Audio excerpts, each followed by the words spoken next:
Understanding, it's horrific. An English phrase explained. Hello and welcome to our English language learning series.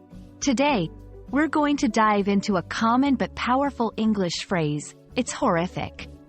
This phrase can be a bit tricky for English learners, so we're here to break it down for you. Let's explore its meaning, usage, and some examples to help you use it confidently in your conversations. When someone says, it's horrific, they are describing something as extremely bad, shocking, or terrible. The word, horrific, comes from horror, which implies a strong feeling of fear, shock, or disgust.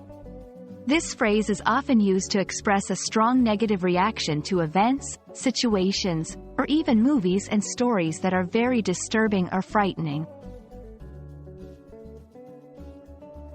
Understanding how to use this phrase correctly is key.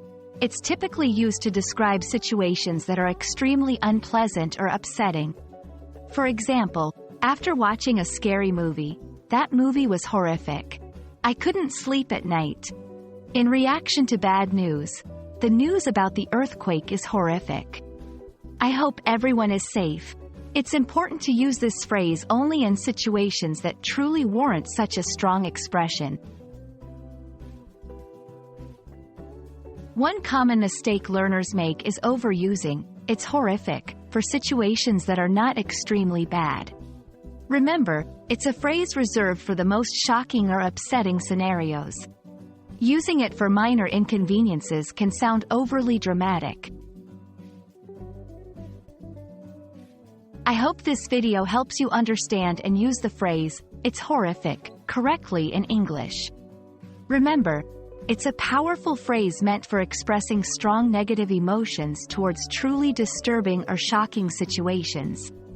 Keep practicing, and you'll be mastering English expressions in no time. See you in our next lesson.